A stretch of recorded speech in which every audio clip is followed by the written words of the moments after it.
तो चलिए स्टूडेंट, आज हम लोग क्लास 11 का चैप्टर नंबर 1 सेट्स का एक्सरसाइज 1.5 का क्वेश्चन नंबर 5 डिस्कस करने जा रहे हैं। ठीक है, इसमें क्या बोला, draw appropriate Venn diagram for the following. यानी कि वेन डायग्राम क्या होती है, थोड़ी सी आपको मैं पहले कंसेप्ट उसका बता देता हूँ। देखिए, वेन डायग्राम हमारे पास क्या होती है। वेन डायग्राम कुछ नहीं होती है, बस एक ब्लॉक होती ही है वेन डायग्राम। उसमें क्या होती है, जब सेट्स को अगर हम डिनोटेट करते हैं तो उसको एक सर्किल के द्वारा डिनोटेट करते हैं, और हमेशा सर्किल इंटरसेक्ट करती है। ये दो सेट्स है, दो सर्किल मतलब दो सेट्स, ये ए मान लीजिए, बी मान लीजिए।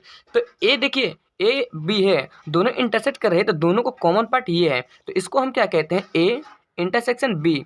और जब यूनिवर्सल सेट ये होती है, बाहरी वाला होती है, मतलब बाहरी वाला इन द सेंस क्या, हमारे पास ये सभी आ जाएगी यूनिवर्सल सेट में, ये भी सब आ जाएगी, सभी चीज़ आ जाती है यूनिवर्सल सेट में। ठीक है, और ए यूनियन बी मतलब क्या होती है, ये सभी गोला बस आएगी, उसको हम ए यूनियन बी कहते हैं। तो ये जो हमारे पास होती है ना, ये ज्वाइंट होती है, मतलब ये हमारे पास ज्वाइंट सेट होती है। डिसज्वाइंट सेट किसे कहते हैं वेन डायग्राम में, डिसज्वाइंट सेट मतलब दो सर्किल बनती है, दो या तीन कोई भी सर्किल बनती है, लेकिन उसमें हमारे पास कोई भी कॉमन पार्ट यानी कि इंटरसेक्शन नहीं रहेगी।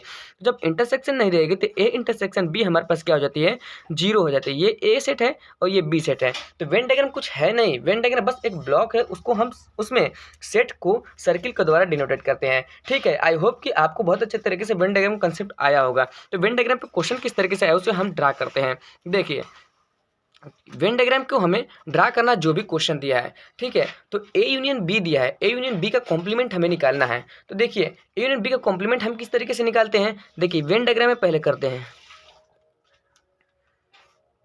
ये हमारे पास एक सेट ये है, और एक सेट मान लीजिए हमारे पास ये है, ये ए सेट है और ये बी सेट है। ठीक है, तो ए यूनियन बी क्या होगी, ए यूनियन बी हमारे पास बस ए और बी का पूरा पार्ट होगी।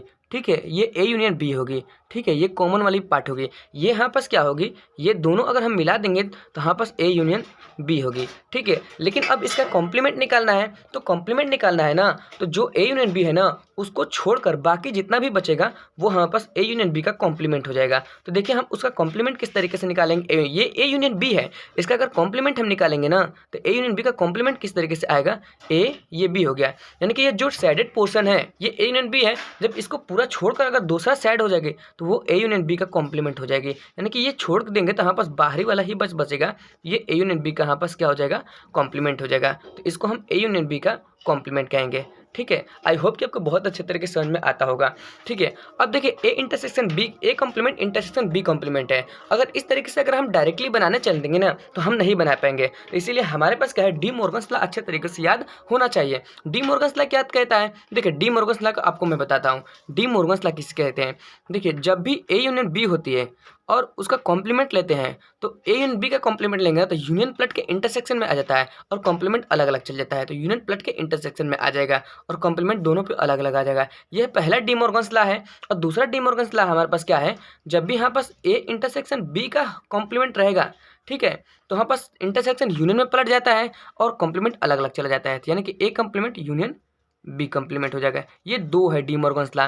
आई होप कि आपको डी मॉर्गन्स लॉ बहुत अच्छे तरीके से समझ में आता होगा। ठीक है, तो A intersection A complement intersection B complement का हम किस तरीके से डायग्राम खींचेंगे। ठीक है, तो इस तरीके से करने के लिए हम क्या करेंगे, ये देखिए same A complement intersection B complement, इसके बराबर में हम क्या लिखेंगे, डी मॉर्गन्स लॉ की मदद से ए यूनियन बी का कॉम्प्लीमेंट। तो इसके जगह पे हम क्या लिख सकते हैं, ए यूनियन बी का होल कॉम्प्लीमेंट। ठीक है, अब इसका हमें निकालना है, तो हम इसका किस तरीके से निकालेंगे, इसका निकालने के लिए देखिए किस तरीके से आप निकालेंगे। ए यूनियन बी का कॉम्प्लीमेंट मतलब इनडायरेक्टली ऊपर वाला ही आ गया, पहला वाला ए यूनियन बी का कॉम्प्लीमेंट ही था, तो ए यूनियन बी का कॉम्प्लीमेंट हमें निकालना है, तो यही सेम फिगर रहेगा, पहला वाला ही, यही सेम फिगर आप बना देंगे तो यहाँ पास ए यूनियन बी का कॉम्प्लीमेंट हो जाएगा। ठीक है, अब देखिए ए इंटरसेक्शन बी का कॉम्प्लीमेंट, ए इंटरसेक्शन बी का कॉम्प्लीमेंट हम किस तरीके से नहीं, सबसे पहले ए इंटरसेक्शन बी का हम वेन डायग्राम पे आपको करके दिखाते हैं। ठीक है, ए इंटरसेक्शन बी, तो यहाँ पास एक सर्किल ये हो गया और एक सर्किल ये हो गया, सर्किल से हमेशा वेन डायग्राम में सेट्स बना के दिखाते हैं।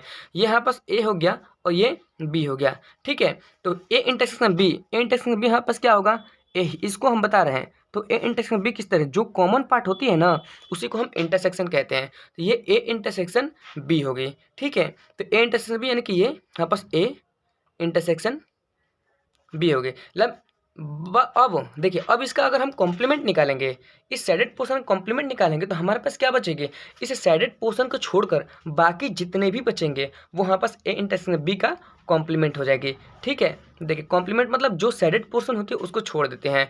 जो भी पूछता है उसको छोड़ देते हैं, ठीक है। तो यहाँ पास ए हो गया और ये बी हो गया। तो कॉम्प्लीमेंट मतलब पहले तो ये शेडेड पोर्शन है, ये भी आएगा हमारे पास, ये भी आएगा हमारे पास, और ये बाहर वाला भी पूरा हमारे पास आएगा, ठीक है। तो ये यहाँ पास ए इंटरसेक्शन बी का कॉम्प्लीमेंट हो गया, यानी कि ए इंटरसेक्शन बी का होल कॉम्प्लीमेंट ये हुआ। अब देखिए इसको अगर हम करना चाहें तो किस तरीके से करेंगे। देखिए ये क्या है हमारे पास A complement union B complement है। तो अगर हम वेन डायग्राम अगर हम डी मॉर्गन्स लॉ देखेंगे तो A complement union B complement हम किस तरीके से लिख सकते हैं, ए इंटरसेक्शन बी का होल कॉम्प्लीमेंट हम लिख सकते हैं। तो इसके बराबर में हम क्या लिखेंगे, ए इंटरसेक्शन बी का होल कॉम्प्लीमेंट। और ए इंटरसेक्शन बी का होल कॉम्प्लीमेंट का हम किस तरीके से वेन डायग्राम खींचे हैं, इस तरीके से। तो इसका वेन डायग्राम यही हो जाएगा, ठीक है। आई होप कि आपको बहुत अच्छे तरीके से एक्सरसाइज 1.5 बहुत अच्छे तरीके से समझ में आया होगा। तो मिलते हैं आपसे नेक्स्ट वीडियो में, तब तक से thank you so much for love and support. और अगर आपने मेरे चैनल को सब्सक्राइब नहीं किया तो प्लीज़ मेरे चैनल को सब्सक्राइब कर दीजिए।